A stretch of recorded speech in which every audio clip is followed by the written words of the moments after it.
All right, what's up everyone? Greg here, Project Unbroken, and last shot a video a couple months ago, just give you an update, letting you know, me and Matt did not fall off because we hadn't shot a video in years, and we're both actually doing really well. Matt actually just has his fourth kid, so he's still super busy. Again, I'm busy with work and stuff as well, and kids and all of that. But there was one comment on the video. There's a bunch of awesome comments, by the way. Thank you for all the comments and letting us know how we helped you. That's always motivating and helps me do more videos, even if it's just every once a month or so. But there was one comment specifically that made me want to do this video, and it was from Arena M79, and he said, I talked about basically how we're still doing well after being off for a long time. He said, "This gives me hope. I'm 8 days off Suboxone and all I watch is withdrawal videos, but they're all from years ago. I thought everyone was back on the shit. This is miserable, but my mind is in the right place. I'm just sitting here sweating and shaking it up, but it is what it is." So this is the comment that made me want to make this video because I'm 10 years off now. I got off methadone in July of 2013. I don't remember the exact date. I just remember it was July 2013. So it's been over 10 years now. And it also took me 2 years to come off. Remember, if you saw my withdrawal video, or I'm sorry, my detox video, I was on 105 milligrams, and I basically, for the most part, took 2 years to come off, coming down 1 milligram a week, right? So it's been 12 years since I started coming off, 10 years since I've been totally off. And I can tell you, over the last 8 years or so, especially over the last 5, but even I would say 8, 9 years, after I was a year or two off, it really went away. But it's not even a thought anymore. That old life, not only is it not a thought, but also it's almost like I'm a stronger person because of it, now that I've been through it. And I'm in such healthy habits now that it's don't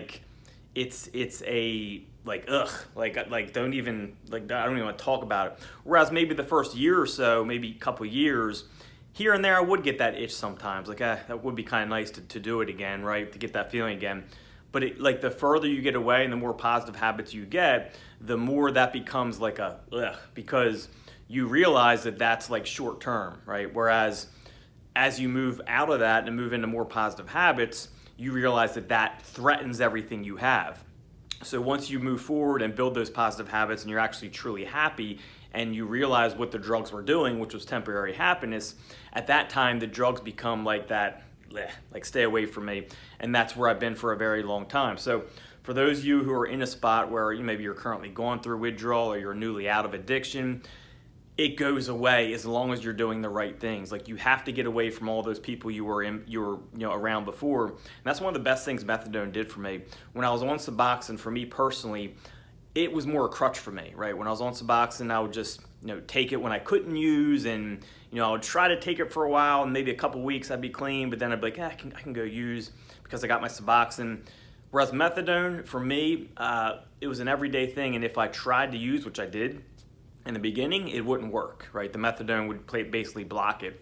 Suboxone would too, but I knew if I waited 24 hours with Suboxone, I could make it work, whereas methadone didn't work like that. I tried a couple times, did a bunch, and still did nothing for me. So eventually I was whatever, no point in using. Can't get off the methadone because it's gonna hurt. And I stayed like that for a couple years. Then of course, once I found out my first son was on the way, which was over 11 years ago now, it was almost 12 years ago.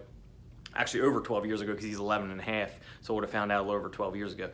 As soon as I found that out, then it was it was like that switch. All right, I need to dedicate myself to making the decision that I'm not gonna use it all anymore. And now I'm going to actually start coming off this. The biggest part when you're coming off is you need to get away from that old lifestyle, and that's what methadone helped me do. Methadone helped me get away from everyone, right? And when I was first on it and started seriously taking it serious, where I was okay, I'm not going to use it all anymore. I know my son was on the way, this is it. I'm going to get a plan in place to start coming off this and really go towards 100% clean life. When I made that decision, I actually got rid of it. I had no friends, right? Because I had to get rid of the couple people I was still hanging around that were using. So I basically just did my own thing. But that was the best thing for me because I ended up being really comfortable with myself. At first it was painful, right? Because it was lonely and it was, it just wasn't fun. But as I settled in, and as you kind of get through that initial pain stage, it's an awesome feeling because I got comfortable being myself and I started building positive habits and I got away from all the negative people that were around me. Because who you have around you is really who you become. And as I got into, Matt got me into CrossFit. That's one of the ways we reconnected after addiction.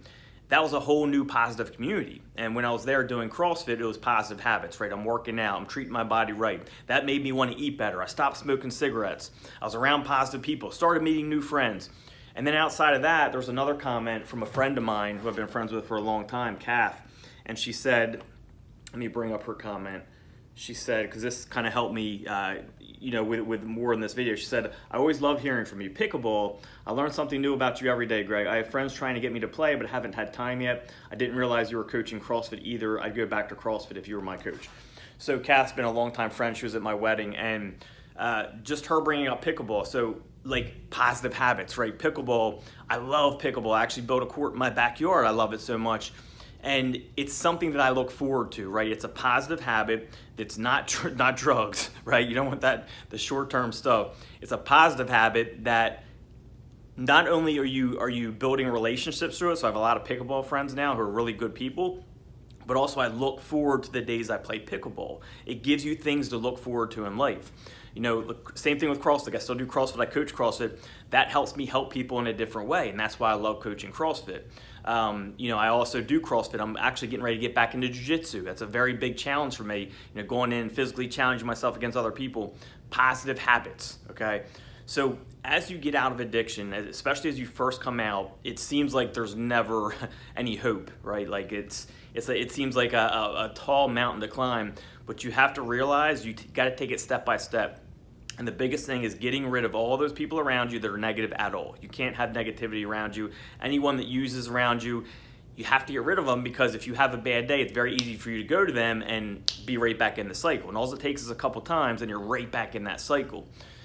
You have to get those positive habits in place, all right? But for anyone who, especially for the person who made this comment, I see a couple other people too.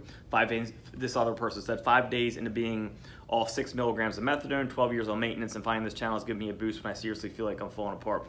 So obviously this guy, he's just coming off methadone, he feels like he's falling apart. That's pretty normal, but you gotta know that's normal, right? And you gotta push through it, because once you get through that and you start building those positive habits, you see that there is another side. And what's cool is now that I'm on the other side, I look back and everything now is pretty easy. Like when I go through things now that are tough, I'm like, well, it's not like going through heroin withdrawal, it's not like going through methadone withdrawal, it's not, So I almost compare it to my past, and my past really helped build me into a much stronger person. So I think once you realize this and you're able to push through that initial phase of, the initial withdrawal, or that initial phase of not having any friends and kind of having a whole new start, then you really become a much better person for it. So just wanted to give you this quick update. Again, we're both still doing well, super busy, but I figured I would cover, life after methadone, what it's like, the steps on it. If you have questions, put them in the comments below. I'll actually make a video for you in the next few weeks, and maybe I'll answer any questions that are in there specifically. So hopefully this helps you. Hope you guys have a good day, and see y'all soon.